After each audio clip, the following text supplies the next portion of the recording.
Hello, everyone, and welcome to the 17th episode of the Game Design Archive with Edward and Ludwig. I'm Hello. Ludwig, and I'm here with Edward as usual. Hello, Edward. Hello. Today, we are going to talk about 4 indie games that we find interesting. And the criteria for these games, the first initial thing we thought about was less than 500 reviews on Steam. But there's also one game on this list that isn't even on Steam. And basically, the reason we chose these games is because we find them interesting, they do something unique, and we think they deserve a little shout out. So, yeah, let's go ahead with the first game, Edward. Okay. So, the first game we're going to talk about is Red Pulse by Boghog. Oof. Yes. This game is really interesting, actually, because it's a free game available on itch.io. Really good website, by the way. People, you should use itch.io more if you're on PC. Yes. It's a very nice website. The games are DRM free. You can pay the developer what you want. More money to the developer. Nice platform. Use it. But yeah. Yes. So what is Red Pulse by Boghog? Well, Red Pulse by Boghog is how should I describe it? It's a run and gun, I guess, with bullet hell elements. So for me, that's a pretty good mix, actually, because I like bullet hell games and I like run and gun games. It is similar to... I mean, there's probably more games. I don't play enough run and guns to like know specific details, but for me, it reminds me a lot of Metal Slug, which is another great run and gun game. Mm-hmm. With how you like aim and stuff like that. But with like bullet hell... what's the word? But bullet hell elements, I guess, right? Patterns, I guess? Yeah, like yeah. So you need, and like bullet hell style hitboxes, for example. So more classic run and guns has the sprite, as hitbox, right? But this game has like the tiny hitbox right in the chest. Yeah. Very typical of bullet hell shoot 'em up games. Yeah, it's a very solid game. Like it's really, I really like a lot of the like, I don't know. How should I say this? Like it doesn't do anything super unique per se, right? But it's really just solid in all way, like in all the things it does. Mm-hmm. If that makes sense. Yeah. Right, it feels really nice to play. The like it feels really nice to dodge. The level design is really interesting, and some of the bosses are really cool. They have like some of them like break down in like interesting ways, and there's bullets everywhere, and it's hard as well, which is nice. You know, mm-hmm. The thing we like, and it's free, so that's nice. Do you have any points?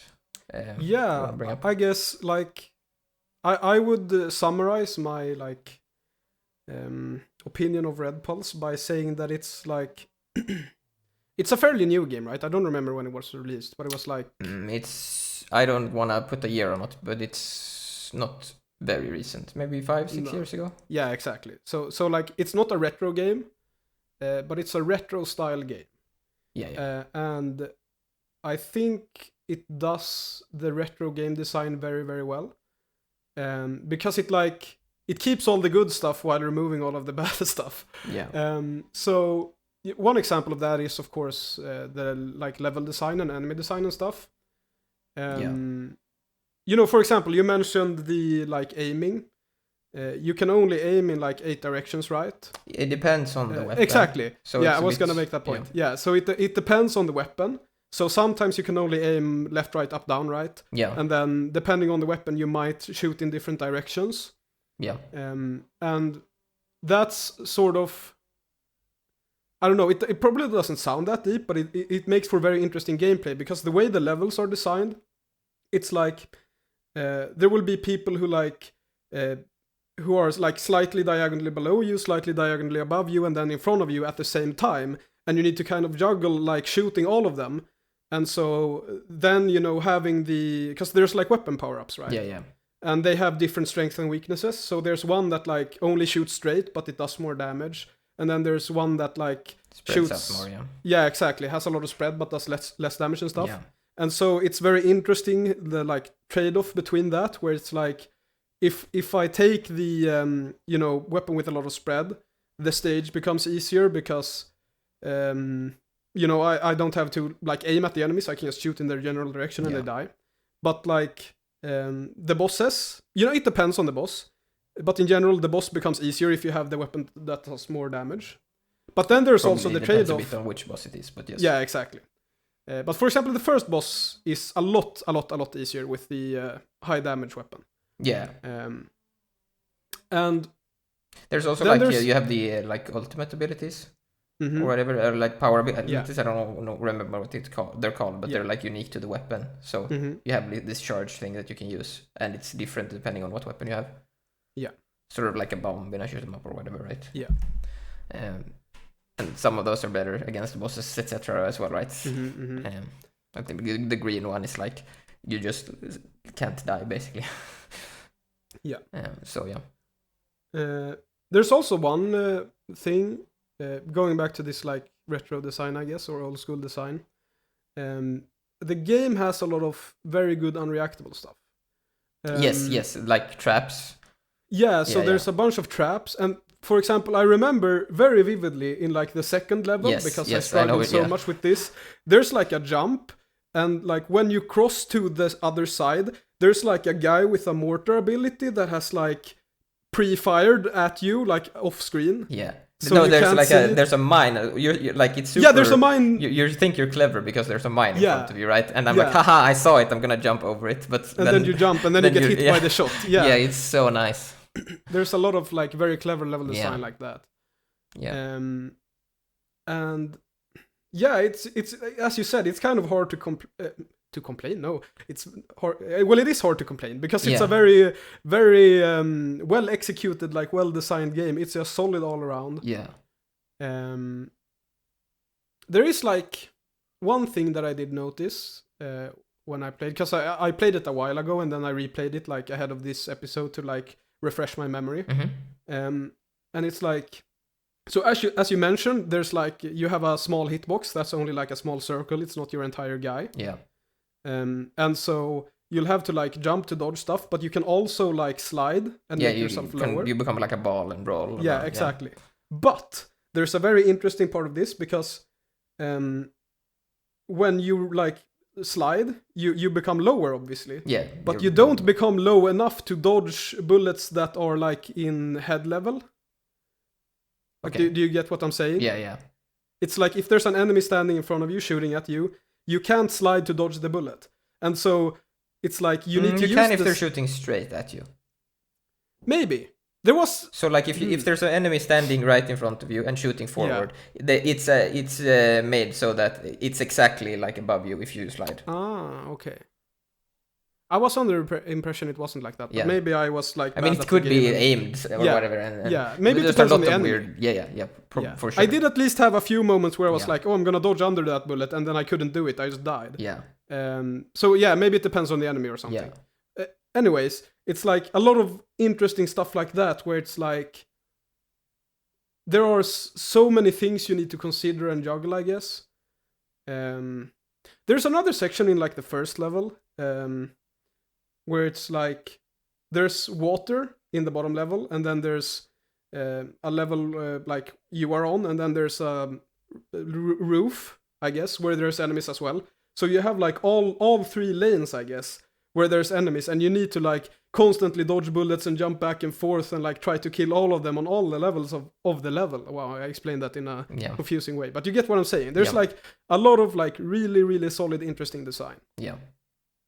Yeah, I like one small tiny complaint, I guess, is what do you call it? Like you can do the camera thing that you can in almost all running guns, where you since in running guns you control the camera compared to a shoot 'em up where the camera is controlled by the game. You can move like how should I say this? Like you move a small amount to trigger enemies but not a lot, so you don't trigger all enemies, right? I get what you're So saying. you like move a bit, kill one enemy, move a bit, kill one enemy, right? So you don't have to deal with all of them at once. It does the thing that some of them do as well, which is it locks you in rooms, so you still get like challenges sometimes, right? Yeah. But you can still do that in some sections, and that breaks them a bit, right? I mean, you could argue that's like part of the skill set as well, like, that you know that stuff or whatever. But I think it's more. I prefer the like forced forward thing of a shoot 'em up, because then you're forced to deal with stuff, right? But yeah, it's super solid. I guess I might. It felt the weapon balance felt maybe a bit wonky, but maybe that's just. Yeah. I didn't play around with it because, like, for example, it felt like the blue one was really just more like if you wanted to just survive in the stages, the blue one, the spread one, it felt like that one was just better. But then again, maybe it's not as good for bosses, so maybe it's like, you know. Yeah, because that was sort of my first impression, was like, oh, the blue one is just the best, I'm just gonna use that. Yeah. But then I tried using the red one, which is the like high damage, low spread one. Yeah. And I noticed that like the first boss was way easier. So I think bosses. there's like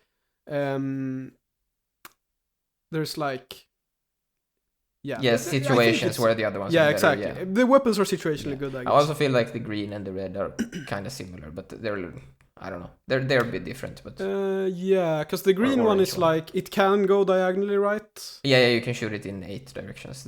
Compared to the blue that goes in 4, I'm pretty sure. You mean the red? No, blue goes 4. I don't know red. Oh yeah, at the same time. Okay. Yeah. Yeah. Okay. And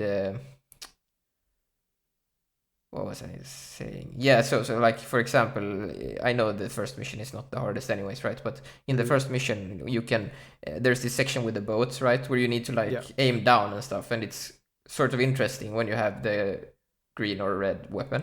But if you have the blue one, you can just move, you can step forward, wait, they die, step forward, wait, they die, step forward, wait, they die, right? Because it's spreading, so it's going up and down, so it's kill everything. Stuff like that. Yeah. But then again, it's early in the game, so, you know. Yeah. Yeah. I don't. Do you have? Because I obviously I don't play a lot of like retro games, and you play a lot more. So I'm not that into score systems. Do you have anything to say about that, or have you not played it? I didn't go deep into it. I think was it you get these medals if you stop shooting, right, or something. I don't know. I didn't pay attention to it that much, actually. I probably should have. Yeah. Yeah, because there's enemies drop some sort of medals, right, and then you get some score from that. I didn't count the score or whatever, so I don't know how like what did give you more score or whatever. But yeah, so you had to like stop shooting and it would like auto collect them or whatever. Yeah. Generally, running guns have been pretty bad with scoring. Like, for example, Metal Slug, right? It's not because you can like milk sections or whatever, right? Yeah. You can, because there's infinite spawning and stuff in Metal Slug. So it's not the greatest game to play for score. I haven't played that much Metal Slug. Maybe I should. Pretty good game as well. There is one thing I wanted to mention that I like thought of when you mentioned the camera. Yep. Which is like, it's not specifically about Red Pulse, but it's like running guns in general, like Metal Slug. And that's that kind of camera is very out of fashion, right? Going back to the it can't go backwards. Exactly. So like that's one very good example of out of fashion design that I think is good. Yes. Because like, you mentioned that you can kind of like cheese it by only walking forward a little bit at a time. Yeah, not always though. So. But like in a more modern, the 2D side scroller, you can cheese stuff even more, right? Because you can go to the enemy and then you can run back until it's safe, and then you can kill him safely. Yeah. It's like that's something that I think a lot of game designers, the like forced camera where it's like if you move forward you can't move back. Yeah. That kind of thing is something that I think a lot of designers would call outdated or old school or whatever. but it's actually like good, interesting design. Yeah. Now, obviously, you can improve it even more, as you said, but like, Yeah. it's still very nice that that camera is there, I guess. Yeah. And another nice thing with that game specifically is the like the way he uses elevation on platforms with like, because you can like move up and down on platforms, right? You can like hold down and go down and jump up. Yeah. And how he uses elevation to like force you to move in the, what do you say, in the y-axis, even though you're tied to the ground, because it's not a, like compared to a normal shoot 'em up where you can fly, right? And but you still have to deal with the bullet. So it's like, oh, I go up here because this pattern or whatever, and then you have to go down. So like he even though it is like running gun left right, he utilizes the y-axis a lot, which is really nice. Like it creates nice dynamics in the gameplay, I think. I think also, I guess, sort of related to that, it's that in a shmup, right, you don't have gravity most of the time, I guess. Yeah. And probably so, shmups with gravity. Yeah. But like,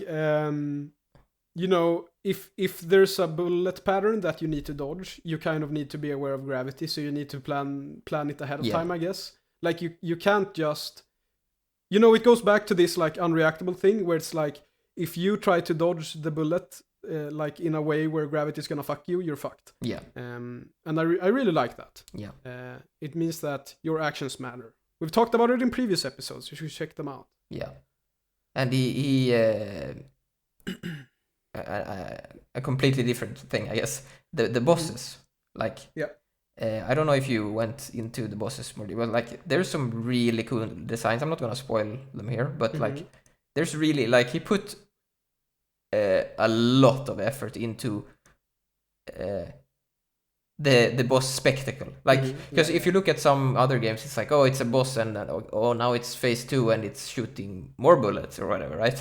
Yeah. But it's like, no, you like the first. Okay, so I can spoil the first one, right? This worm that like moves around and you break it, and then like I guess it doesn't change that much, but the later ones do really cool shit. But like still, it like changes how it looks and like how it moves because things happened or whatever.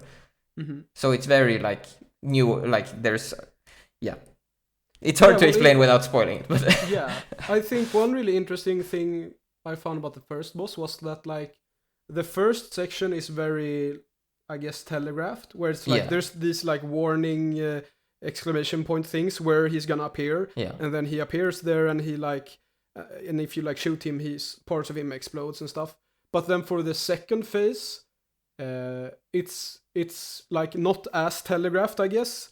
It's like he pops up somewhere and then he like pops down, and then there's like a bunch of bullets flying everywhere, and he does like a weird pattern where you need to do the maze thing and whatever. Like it's very interesting how like those two phases are so different, I guess.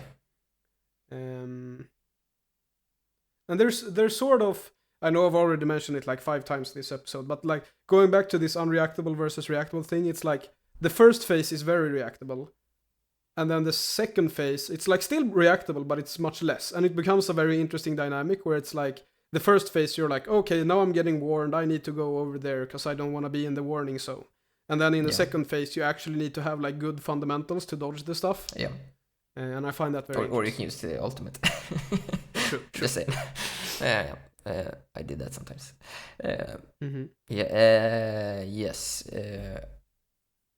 Another point that we haven't talked, like it's more a general point, like your point about the camera, is that it's 4x3. And this is actually, it's funny because when the first time I played Metal Slug, which is the running, which was a while back now, is basically when I realized that because before that a lot of people would say, oh no, why should it be 4x3 or whatever, right? And Metal Slug was basically the first game that made me realize that that's not true at all, and this game recognizes that, which is nice, because I would argue almost all platformers play better in 4x3 than in 16:9. 16:9 is a super bad aspect ratio for a platformer, because there is so much space left and right that you can't do anything with. Mm-hmm. I mean, I shouldn't say any, right? Because there might be some that it's fine in or whatever, because you want to see long, but like combat stuff, right? Yeah. Because the narrower slash, higher, what do you say? Yeah. There's more height to a 4x3, right? It's more square, so it's more, I don't know, claustrophobic or something. I don't know what the word is to use, but like basically you get it's more cramped, which makes the space, you can put more interesting stuff in the space. Like you have too much space in a 16:9, I think. In general, I mean, it depends on how you do it. I guess you could make very wide enemies if you want. Yes, but then it's 4x3, right? If they're wide, so you know what? Of course, you can. Yeah, if you stretch a 4x3 to 16:9, it's 4x3. So you can obviously do it. But what I mean is that looking at the encounters that happen in a game like Red Pulse or Metal Slug, I see very clearly that it's more tense because there is more going on in the tighter space. And again, with the camera that forces you forward, that helps us a lot as well. But with 16:9, it's sort of like if you spawn an enemy to the right on the screen, that's really far away. Like if you're on the left on a 16:9, and also there's less space to play around with up and down, so you can't really because you know this when you have like windows open, like text open on a 16:9 as well, right? It's like you can't put two things, because like it's just a bad aspect ratio in general. You know what I mean, right? Yeah. Like you can't have two text things side by side because it's too narrow or whatever. Since I'm on the height, it's like, okay, you can't. Yeah, it's just bad, in my opinion. I'm not saying necessarily though that 4x3 is better. Like it's not some sort of like you can do other aspects like square or whatever. I don't care. And there's obviously genres where 16:9 is more fine, like shooters. But I just think that very wide, very not tall aspect ratios are not good when you're moving in 2D. That's basically what I mean. Yeah, I guess it goes back to what we often say. It's like it's quote unquote outdated design, but it doesn't mean that it's bad. Like 4x3 is like partly a technical decision because like screens used to be 4x3, but it's also a decision that like contributes to the design or like affects the design. Yeah. And so the aspect ratio is actually a design decision, which I think a lot of designers wouldn't see it as. Yeah, exactly. They would see like, okay, 4x3, that's like old tech. Let's do 16:9 because it's what you do now. Yeah. And it's like, no, you can actually do 4:3, and it's interesting in some ways. Yeah. No. So back to Red Pulse, I guess. Yeah, super solid game. Again, it's free, so everyone should check it out. Honestly. Yes, we'll leave a link to all the games. Yeah, we'll leave a link to all the games. I think the art looks pretty good, actually. I don't know what you think. I mean, it's very like it's like high. What do you say?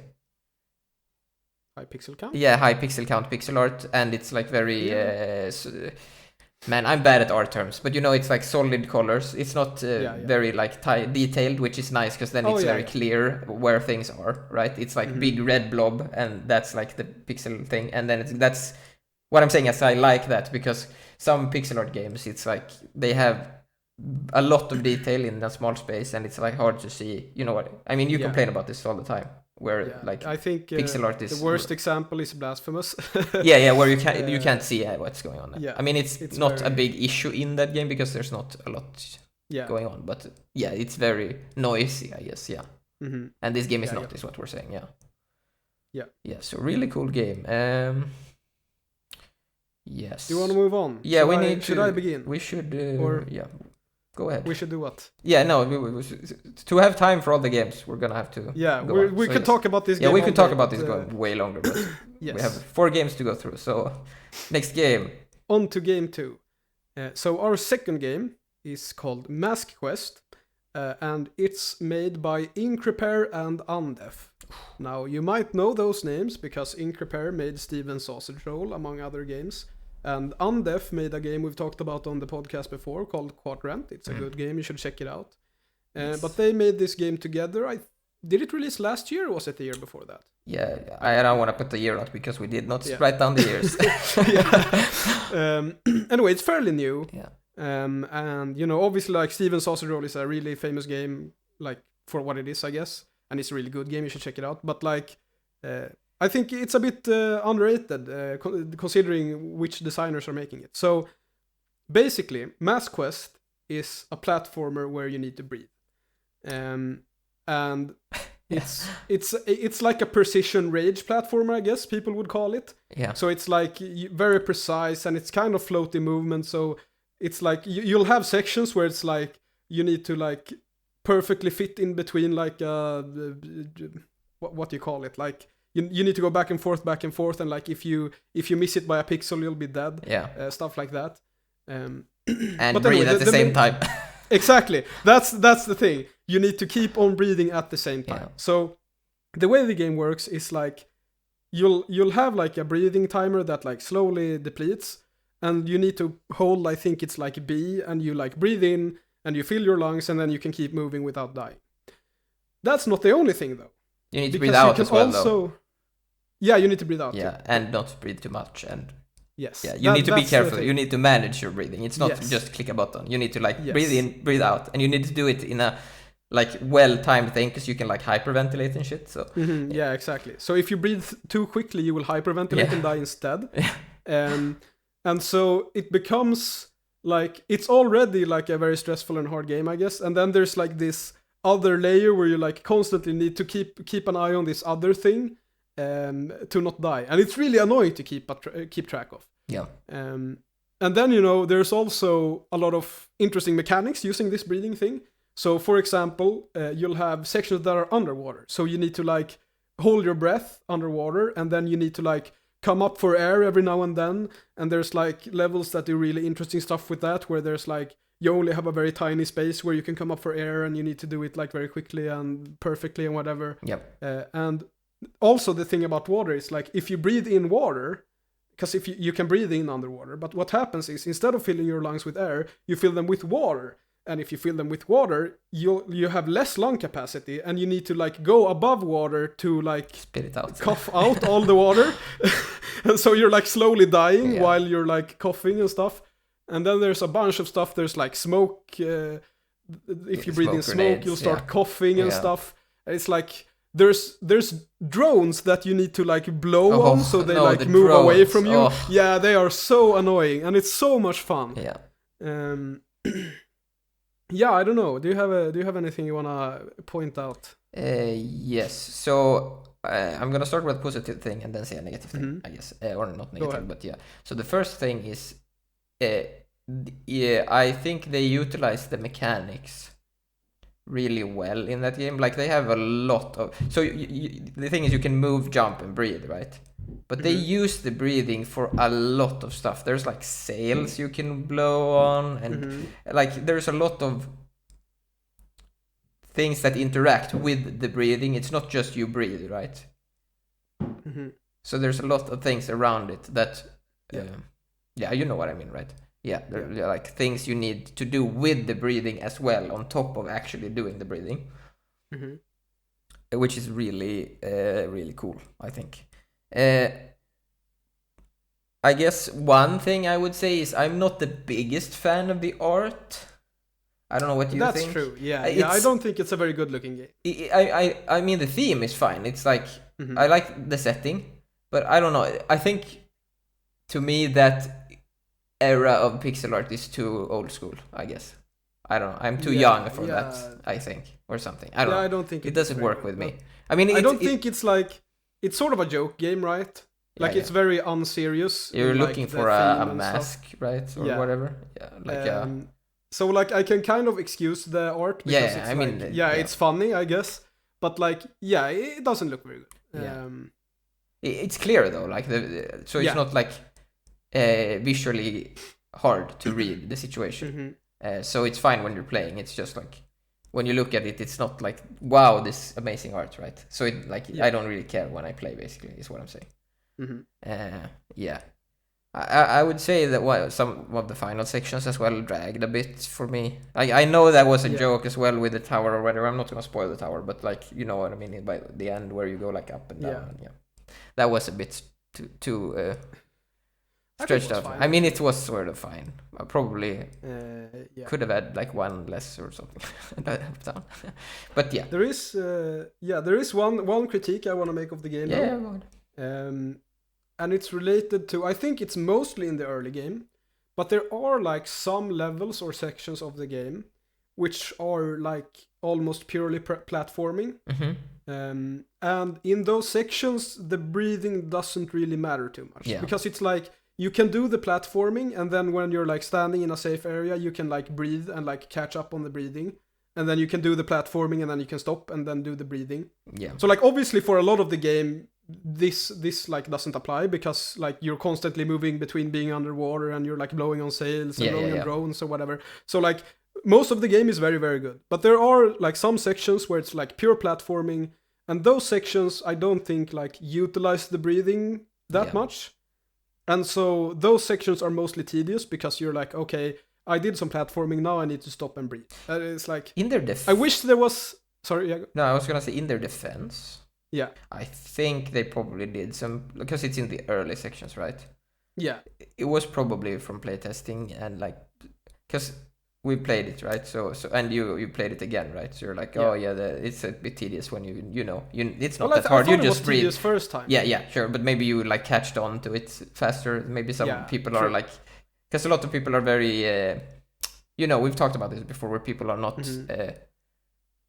What's the word? Susceptible? No, what's the word? Like they don't, like they're not open-minded to new things, or like they don't want to catch on right that quick. So I think it's a way for to like get into, okay, you need to like press this button as well, right, and jump. Yeah, I guess maybe. But I get what you're saying. I mean, it's hard to. Yeah, but like the game isn't very long, so it's like it's maybe like 10-20 minutes in total. That's like that kind of section, and then the rest of the game is like the fun, rage-inducing, like breathing underwater stuff. Yeah. So yeah. I don't know. Do you have anything else to say about the game? It's like, it's very straightforward, I guess. It's like it's very frustrating. yes. Favorite in word. A good way. Yeah. No, but like it's very well done. It's got a lot of those moments, like we mentioned in Red Pulse, where the game will trick you or whatever, or some stuff like that, or it's like I can just do this, and it's like no, and it's more pixel perfect as well, right? Yeah. So it's messing with that stuff a lot. Yeah, it's a cool game. It's available on Steam, right? Only. Yes. I don't know. Maybe it's on itch. We'll have to check it out. Yeah, if it's on itch, we're linking itch for sure. Should support stuff on itch. Yeah. It's a really good game, I think. You should play it. Yeah, you should definitely play it. Yeah. Do you have anything else to say, or should we move on to game number 3? Yeah, yes, we could move on to game number 3. Yeah. Should I take this? Yeah, sure. Yeah, okay. Go ahead. So, I don't know how we should introduce this. Well, there is. So the third game, it's hard to tell, right? Because so this game is made by a guy that has a YouTube channel, basically, which is very popular. But we checked on Steam, and it doesn't have a lot of reviews, which I think is a bit unfortunate, because the game is quite nice, actually. Yeah, I mean, it does have like 300-400, right? So it's not, like I mean, completely unknown, but like it's underrated not, at least. Yeah, I mean, I don't think. Yeah, it obviously depends, but I would say you need more if you want to live on it or whatever, right? Yeah, true. Maybe he has other income sources or whatever. I don't know, but again, it doesn't matter. So the game we're talking about is Blood Thief by Blargis. Okay. It's how would we describe this? It's like It's a like a speedrunning I game, guess. sort of. Yeah. It's very modern, in quotation marks, in its design, right? The stuff we talk about a lot, but in the good way, right? That's what we said when we talked about it. It's like modern in the good way. So you're fast. You have all this. You can air dash, or not? Sorry, air dash. You can you can slide and run on walls, and you can dash to enemies, and you even have a parry. Yeah. But the mechanics feel really nice, and it's quite hard actually. I mean, it's not impossible, but it's not. You don't just do it in the first try, right? Which is nice. Yeah. And I guess we should explain perhaps the main mechanic, which is like the bar of blood that you have. Yes, that's a good point. So it's like basically when you kill an enemy or when you pick up like vials of blood, I think it is, you like fill up a blood bar, and like all of your abilities cost blood, and like with time your blood goes down and stuff like that. So like you constantly need to feed yourself with blood so that you can keep moving. Yes. For example, there's like a slide which you'll be doing for most of the time if you want to be fast, because it makes you move much faster. Yes. That slide costs blood, so you need to like constantly keep moving and keep killing things if you want to like move fast. Yes. And it's a speedrunning game, so you have to move fast. Yeah. And I want to point something out that I think is really, really good by the developer. It's that because one problem I have a lot with like speedrunning games and score games in general, it's that it's kind of a secondary objective, right? Because yes, the primary objective is to finish the level, right? And then the secondary objective is to get a good time. Sorry. In this game, it's like you get medals on every level, right? And that gives you some kind of XP, and you need to actually like get good times on a few levels to like unlock the next levels. Yeah. So it's not like you can't just play through the whole game with like shitty times on all the levels. You need to actually like go back and like play a few of the levels over so that you get a good time, so that you can unlock the later levels. And I think that's really good. Yes. Because if you could just like run through it and your time didn't matter, I don't think I would have had as much fun with the game as I had. Yeah. I want to point something out with the blood though that I think is a missed opportunity that he should have done. He would have to tweak some stuff, but like this would have made it more interesting in my opinion. Which is you should die when you don't have any blood, I think. Yeah. That would have been way more interesting, because now it's just, okay, you can't do abilities, basically. Yeah. Because that would tie into the, like, you need to go fast better, I think. Yeah, that's a very good point. Yeah, another thing... okay, so I'm gonna... Actually, I'm gonna try to... I'm gonna, what do you say? I'm gonna explain, it's not the right word, explain my experience or whatever. I'm using the wrong words, I'm sorry. I think you know what I mean. So I'm gonna talk about when I played the game, basically, right? I started the game, really cool mechanics, and all of this cool stuff, right? All of this cool stuff is going on with the blood and all this stuff. And like you said, it's like, oh, it's interesting, you need to do these metal things. But then... we noticed something not so nice, right? Yeah. And that is that there is unlockable weapons in the game. Yeah. Now, I actually don't mind the weapon selection. I actually think that could be interesting, like theory crafting which item is best for what level to win. Yeah. The problem is actually not even that it's a progression system, because if it was a progression system where you have to go, like you have to get good times to get the items, that would not be as nice, but it would still be okay, because then I just need to play good to get the items. The problem is the items, not all of them, but some of them are received, is that the right word? Received. Sorry. You get them. You get them from finding hidden secrets. And that is a big issue for me, because that's not the game I want to go look for hidden secrets in, right? Yeah. That's a super pace breaker for me, because I remember I was doing these things and I was like, there's like, and then I had to stop moving fast and go like look through the old levels carefully to find these things, and I don't know, I was not a fan of that at all, actually. Yeah. That kind of ruined that for me. But yeah, because I played it more than you did, right? Yeah. Like the level designs are really good later. It's really interesting. Like there's levels where you basically don't touch the ground. Like you're just in the air because of the air dash with the enemies and stuff. It's like, so you like fly in the air through enemies or whatever. It's really cool and it feels really good to play. But yeah, so that's like, I guess that's the negative part of it, right? With the I mean, stuff. Yeah, as you said, and it's not a deal breaker, right? It's just you can. It's still a good game. I still think you should play it. Yes. But it's like, okay, you're speed running, and then because then we look, there's a scoreboard, right? And then you look and like, oh, the top player is using some purple like magic looking thing, and it's like, okay, I guess so I can't go for that time because that guy has some better items than I'd have, and I need to go look through the levels for secrets to get, it's kind of lame. Yeah. But yeah, sorry, go ahead. What was I gonna say? I don't know, sorry. I forgot. But I do have another thing I want to say about the game. And that's like, I think you mentioned it in the like beginning of when you started talking about it. But like, this game is an example of, modern style design, quote unquote, done right. Yeah.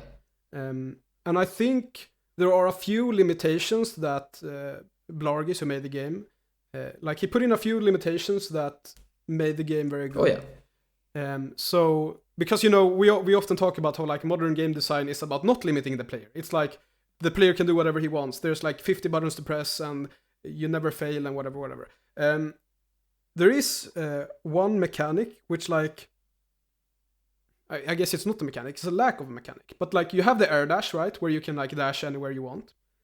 Except you can't dash anywhere you want. You can only dash towards enemies. Right, yeah. And so what ends up happening is like, because there's like a wall slide and wall jump and stuff, right? Yeah, or you run so walls like, or whatever, yeah. Yeah, wall run, sorry. So like if you do a wall run and then you like miss or something and you like start sliding down or you miss the jump, there's like nothing you can do about that. Yeah, you're just gonna fall. Because you're like too far away from the wall and you can't get back to the wall, right? And I think a lot of designers would have like seen that as a problem in the game. It's like, oh shit, you can like start sliding down the wall and then you're fucked because like you can't jump back to the wall. Like you're too far away from the wall to like, you don't have the air control to reach it. And I think a lot of designers would have like put something there like, oh, you can do a small dash into the wall or something. For sure. And I think it's very, very good that he didn't add that. Yeah. It is limiting in a lot of good ways. Yes. Yeah. You also, I don't know if we said this, but you lose blood when you take damage, which is super smart. So when you have no blood and you take damage, you die. Because there's a lot of enemies in the game. And like the combat stuff, there's a lot of combat missions later. They're actually really nice because you need to, balance, because you waste your health basically by moving. But you need to make sure you don't take damage because you'll die if you take damage when you don't have any health left or whatever. Yeah.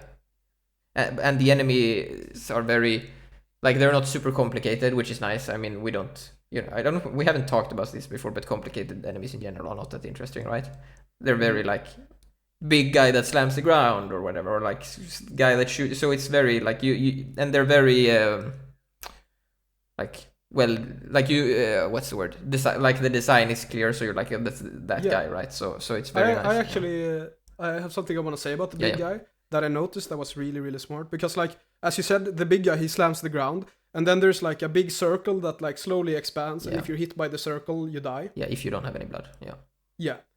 The thing about that circle that's super interesting, it's like, it's not like related to the floor. That's a very bad way to say it, but do you get what I'm saying? It's like, can go off the sides of stuff. If he's standing at an edge and he slams the floor, the red circle goes off the edge. Yeah. And so there have been times where I've been like, oh, I'm gonna take on this big guy, and I like jump up because I'm below him, and I get hit by the floor slam thing while I'm in the air, because like it flows through the air, it's not like constrained to the floor. Yeah. But then it's also, there's another very interesting thing about it, because it's like, it's only if you hit the actual circle that you die, So one time I came from below, but like the circle expanded and then I jumped up inside the circle and like I was fine, right? Yeah. Because he was like standing at the slope. So I could like wait for him to do the slam and then wait for the circle to expand and then I could walk up the slope and kill him. Yeah. And like the slam didn't follow the slope. I guess it's the same thing I'm trying to say. Yeah. It's like it's not constrained to like the floor level. It's like where he slams, that's the Y value for the spread. Yeah. And that's a very interesting like design choice. Because you know, as I said, it creates a bunch of interesting scenarios where it's like you're flying in the air and you still get hit by it or something. Yeah. Yeah, it's also cool because like a good way to deal with him is doing the ground slam where you jump, which jumps over the red circle, which is very clever. Yeah. Yeah, there's some other stuff later where you have like shields and stuff, and so you can't you can't dash to them because they have a shield. It's really interesting actually.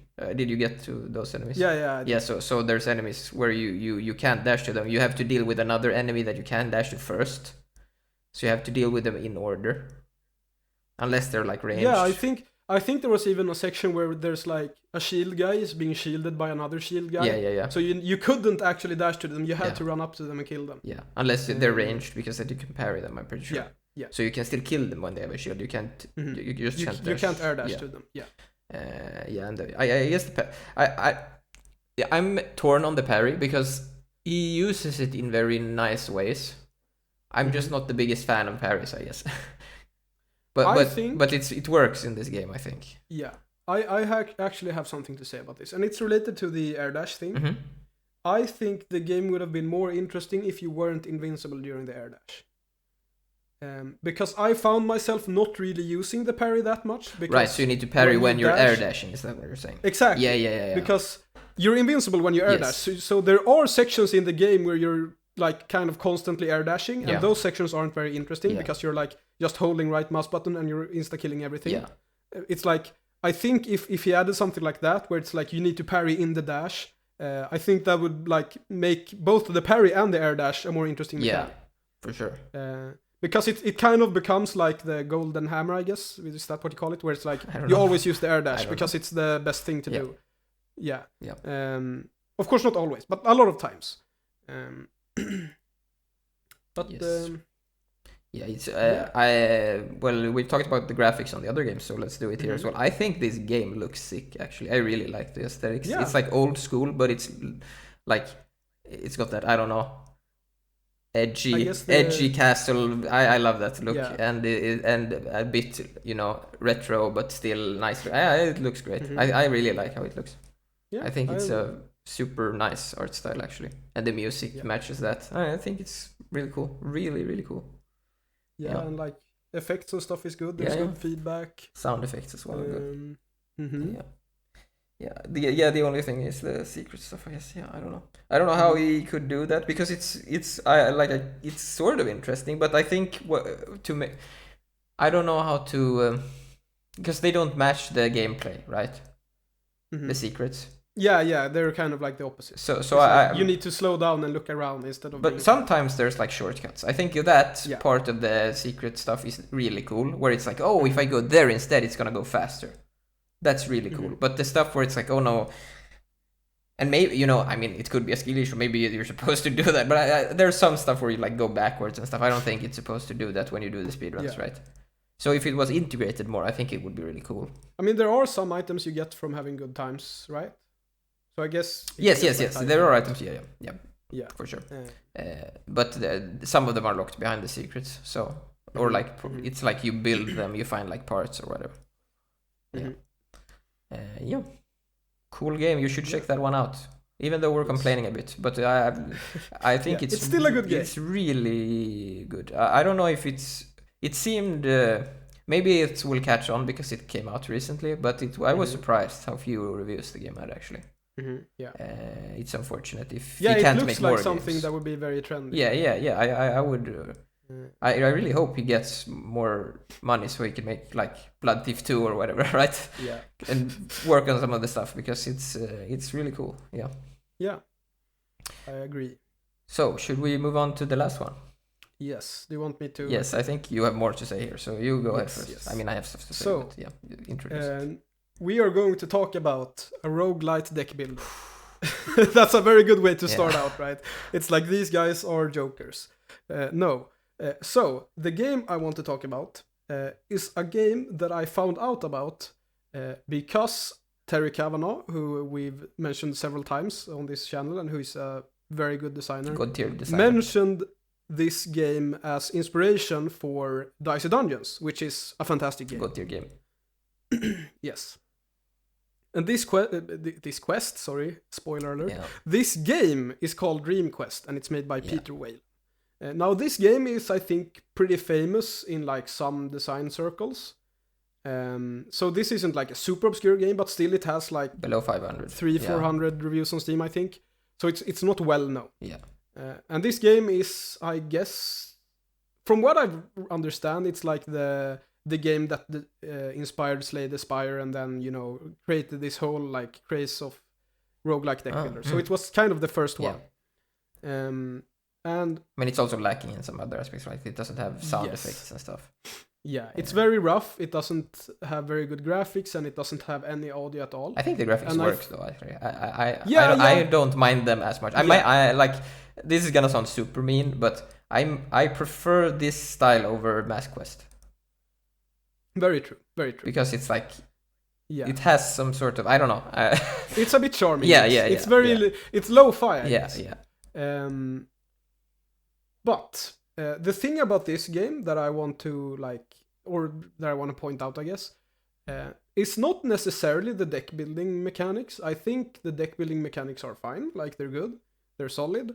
But I think what this game does well is like, or what this game does exceptionally is everything else. And so, first of all, it's like a roguelike, right? Yep. Or roguelite, technically, because there's meta progression and stuff, which I don't like. I'll probably get into that later. But anyways, so... Oh, I missed that, I think. Yeah, it has a lot of meta progression, actually. So, the thing that this game does really interesting is like the sort of randomization part of it. Because one thing that I complain a lot about when it comes to roguelikes and roguelites, it's that like the level design doesn't really matter. Because it's randomized, so it kind of sucks and it doesn't matter and it's not interesting and you don't really care about the level. Yeah. And I think this game sort of solves that problem a little bit by doing like, instead of doing completely randomized stuff, I guess, it's like there are themes on areas. So there's like a savanna area, a jungle area, an underwater area, and like all of these areas have unique enemies and unique bosses and stuff like that. And what is random is like where these enemies are placed, what kind of like shops or churches or stuff that you have available to you on these floors, and then like what order they come in, right? Yeah. And the reason I find this really interesting is I'm gonna take an example here, which is the like desert/savanna area, I guess. So there's like an enemy type in the game that's a tiger. And so there are like several tiger type enemies, and there's I think even a tiger boss. I don't remember. Okay. And all of these have the like, it's I think it's called like pounce, where it's like they get to play a bunch of cards first in combat. Okay. And like the first card you play every round is discarded, so you need to like have a trash card that you can play, and it's like.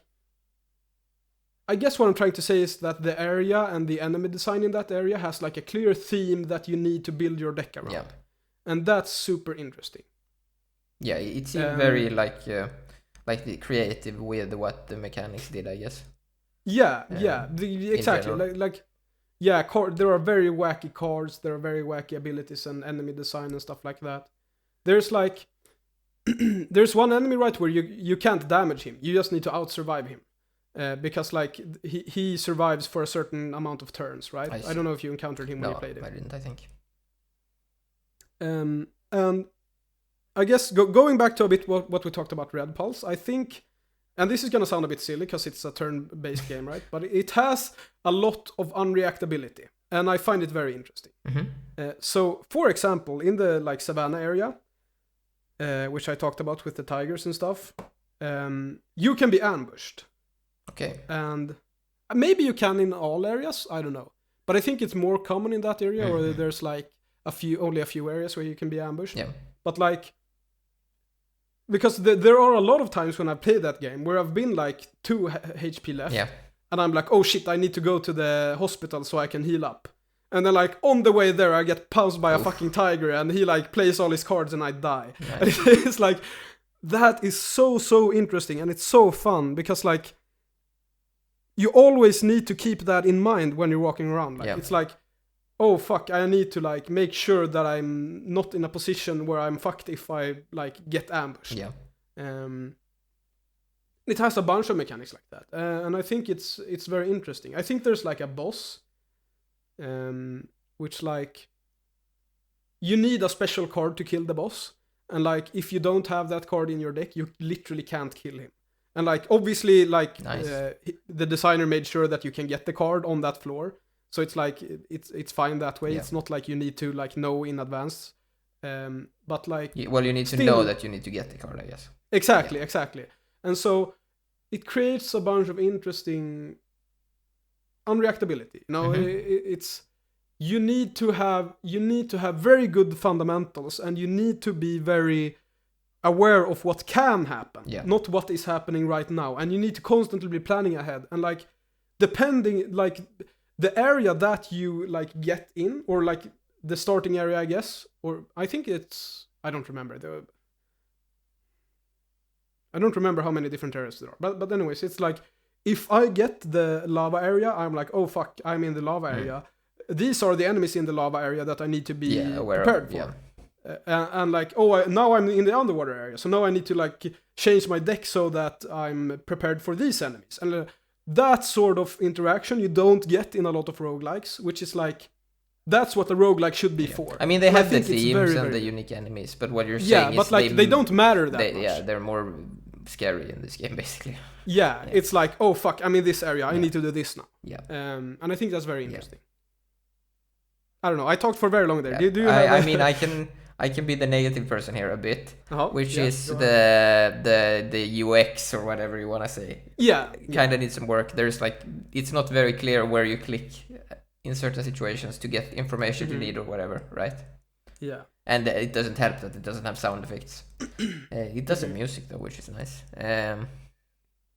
Yeah, to me, like this game, I agree with you that it's really, really interesting. I would basically want to see Dream Quest 2, right? That's I think that would be a cool game, right? Whereas this is like, it's really interesting, but it's so rough that I still think you should play it, but you know what I mean. You kind of get what I mean, right? Yeah. Where it's like,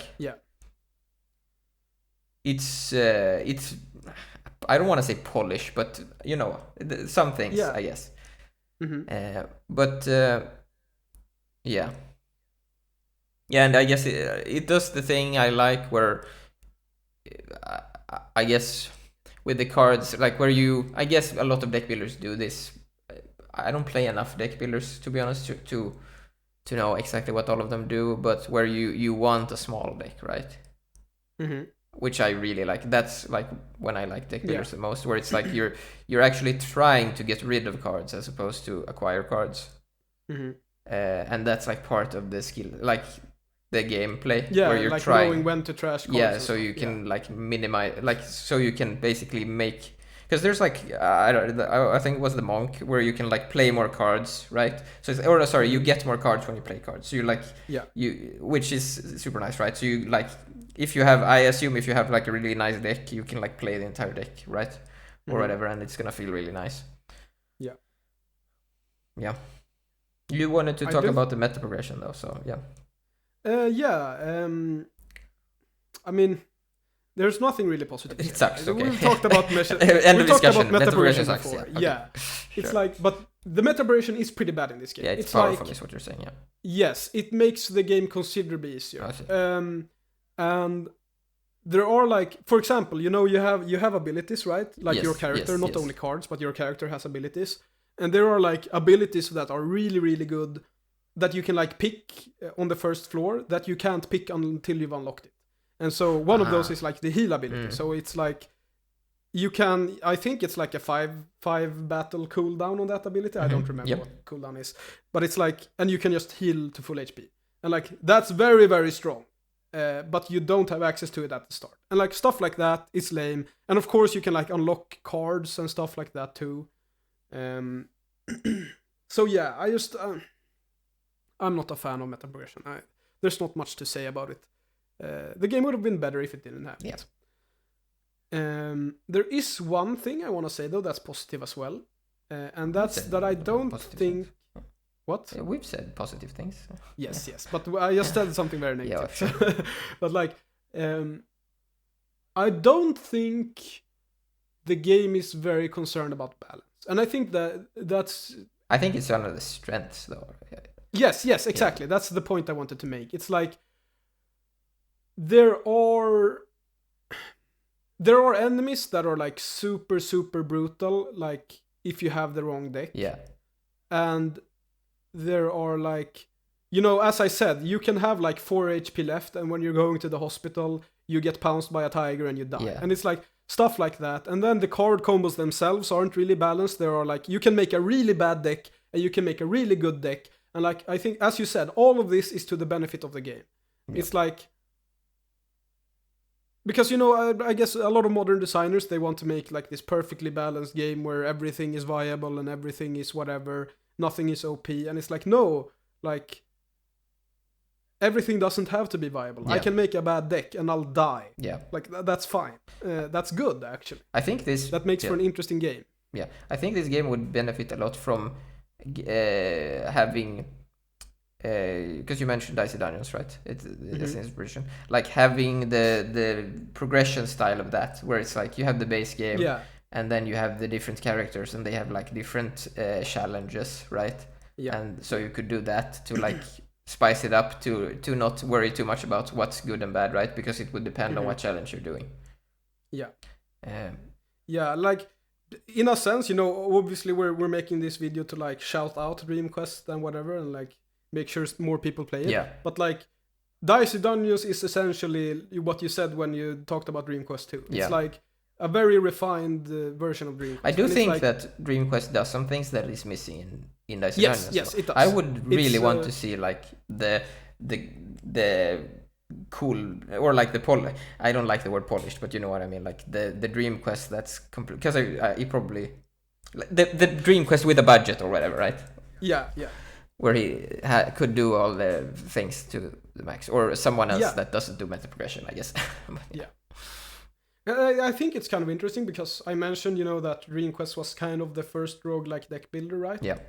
But it seems like the most interesting stuff that you can do, like in Dream Quest, one does it. No one copied. Yeah.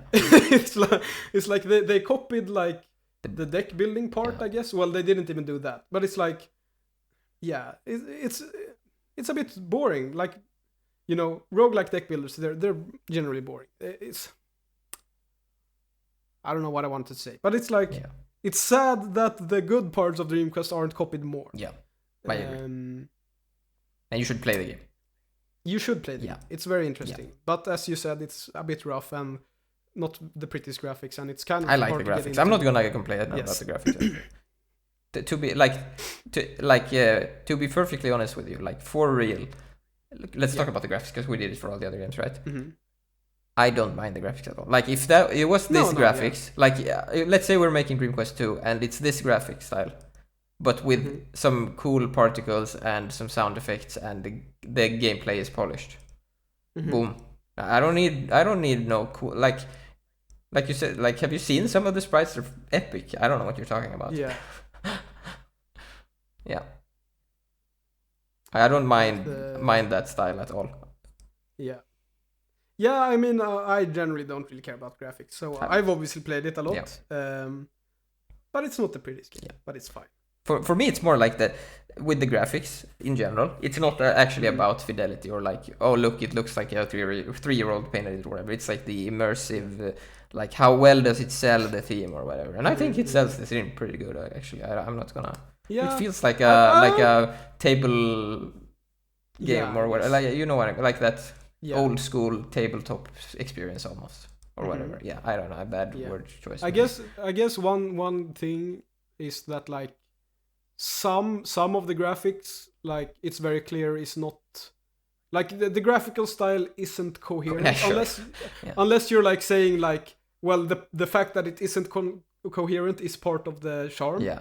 Which sure, I can accept that, but like there are some like enemy designs that look really weird. Yeah, sure. Compared to like everything else, and I do think, I'm not sure if this is true, but I think I read it. It's like the art was actually done by the like designer's child. Oof, so like it's very very plausible. So like no hate to them. Yeah. Good job. Yeah. But like I will say though one criticism is that some of the palettes are a bit hard on the eyes, or like I think it was the desert where it was like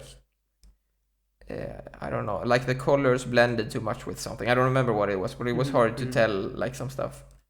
Could have used some different colors. But yeah. Yeah. Cool. Do you have anything else you want to say about RequestX? I mean, like we said with the other games, we could keep going, but yeah. I don't know, do we want to like do a quick summary of every game, or Sure, go ahead.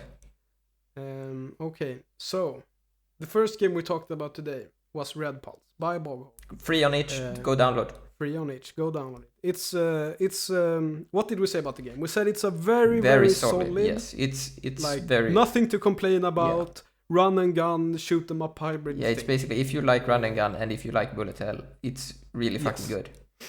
If you like action games, if you like arcade games, play it. And it's like it's the arcade style, so you can do like, and they're scoring and you do a run from the start to finish or whatever if you want to. You can, there's like chapter select if you want to do that as well. Like super good practice game. Mode. Yeah, super good game. Yeah. Yes, the second game, Mass Quest by Increpair and Undef. Very silly, very funny rage platformer about breathing. It incorporates the mechanic really well into the level design. It's super frustrating, but it's also super funny, and like once again, like not much to say. It's a very solidly executed game. And it's also very like the way the mechanic work is very thought out. It's not like, oh look how you click a button. It's like, no, you need to breathe in a specific tempo to not like, because you get like CO2 levels and stuff, right? So and you hyperventilate and stuff. So it's like, it's super thought out. It's really nice. Yeah, I think it's only available on Steam. If it's available in other places, we'll link it below. Yeah, I don't think it's that expensive either. So yeah, no, you should get. I don't think any of these games. You should get all of these games, to be honest, but you should get this one as well. Yep. All right. Game number 3 is Blood Thief by Blargis, and it's modern design done right. Like speed run, super fast-paced platformer thing where you dash and you jump and you wall run and you do all of the things that you do in modern games, but it's with actually good limitations actually. Good limitations. Good limitations, and cool game. And also Steam. And an interesting blood system. Yeah, there's limitations, I guess. Yeah. Fast. Also on Steam. Yeah. Also on Steam. And last but not least, Dream Quest, the roguelite deck builder that's a little bit crazy. That's what we're gonna say. It's completely unbalanced. It's completely filled with unreactable bullshit stuff, but it's so much fun and it's so interesting and it's such a good game. God, I wish it didn't have meta progression. Yeah. That's it for today. Yeah. That is it. Yes. Thank you everyone for listening. Thank you for listening. Hope you found this episode interesting. Hope you check out some of these games. They deserve. We tried to be a bit positive today. Let us know if that's lame or if we should do that more. I guess. Yeah, we always complain about stuff, so we thought. Exactly. We thought we'd do some positive stuff. Spreading the indie game love or whatever you say. Yeah. That's not what you say at all, but yeah. But yeah, don't forget to like and subscribe and leave comments and stuff. Yes. We read them, and we hope there's some heated discussion in the comment section of this video. Yeah, about which is the best game. Yeah. Or something. I don't know. I don't know why you wanted heated discussions in this one, but yeah. No, true. Be positive. Yeah, this one is like, oh my god, you were right. All these games are amazing, and I bought all of them. Yeah. That's what we want to see. A million of those. Yeah. If you disagree with us, you're wrong. Yeah. No, you can disagree. But only on this episode. So yeah, thanks for listening, and goodbye. Bye bye.